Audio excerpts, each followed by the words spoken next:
রাধে রাধে বন্ধুরা, আজকে চলো বানিয়ে ফেলি আমার একটা খুব পছন্দের খাবার পেঁয়াজের কচুরি। তার জন্য সর্বপ্রথমে ময়দা আর সুজি নিয়ে নিয়েছি, আর তাতে লবণ দিয়ে একটা শক্ত ডো বানিয়ে ঢাকা দিয়ে রেখে দিয়েছি। এরপরে একটা বাটিতে উষ্ণ গরম জল নিয়ে তাতে কয়েকটা তেঁতুল দিয়ে দেবো। তেঁতুলগুলো দিয়ে প্রায় 10 মিনিট মতো ঢাকা দিয়ে রেখে দেবো, যাতে তেঁতুলগুলো একটু নরম হয়ে যায়। তারপরে শুকনো কড়াইতে মৌরি, জিরে, লবণ আর একটু ধনিয়া দিয়ে ভেজে নিয়ে কুটে নিয়েছি। কড়াইতে একটু ঘি দিয়ে বেসন দিয়ে দিয়েছি। বেসনটাকে ভালোভাবে ভেজে নিতে হবে যতক্ষণ একটু ব্রাউনিশ আর একটু গন্ধ উঠে আসছে ততক্ষণ। কড়াইতে তেল দিয়ে তাতে দিয়ে দিয়েছি আমাদের মেন উপকরণটা দিয়ে দিয়েছি পেঁয়াজ, আর দিয়েছি তাতে ভাজা মশলা আর বেসনটা। পরে মশলার মধ্যে দিয়েছি লঙ্কার গুঁড়ো, জিরের গুঁড়ো, হলুদ গুঁড়ো আর পরিমাণ মতো লবণ আর একটু ধনিয়া গুঁড়ো। সবগুলোকে ভালোভাবে ভেজে নিয়ে লাস্টে দিয়ে দিয়েছিলাম একটু বাটার, দিয়ে করে নাড়াচাড়া করে আর নামিয়ে ফেলেছি। কচুরির পুরটা রেডি হয়েছে। এবারে চলো তেঁতুলের চাটনিটা বানানো যাক।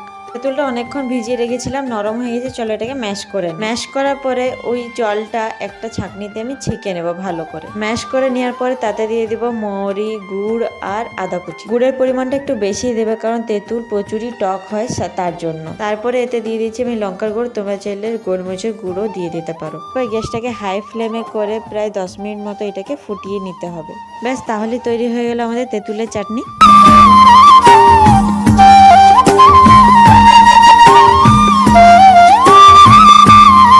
এই দেখো আমাদের তৈরি হয়ে গেল তেঁতুলের চাটনিটা। এবারে চলো কচুরির দিকে যাওয়া যায়। একটা ছোট লেচি কেটে একটু বাটি করে আর তাতে যে পুরটা আমরা বানিয়েছিলাম সেটা দিয়ে দেবো। জানো তো, যখন আমি ছোটবেলা বাবার সাথে থাকতাম তখন ওখানে না এই কচুরিটা প্রচুরই ফেমাস ছিল, আর খেতেও গাইস খুব ভালো লাগতো। অ্যান্ড এখন বড় হয়ে গেছি, এখন বাবার সাথে থাকি না, তাই এখন সত্যি বলতে এই কচুরিটাকে, ছোটবেলার দিনটাকে খুবই মিস করে থাকি। আচ্ছা, তোমরা কি ছোটবেলার দিনগুলোকে মিস করো?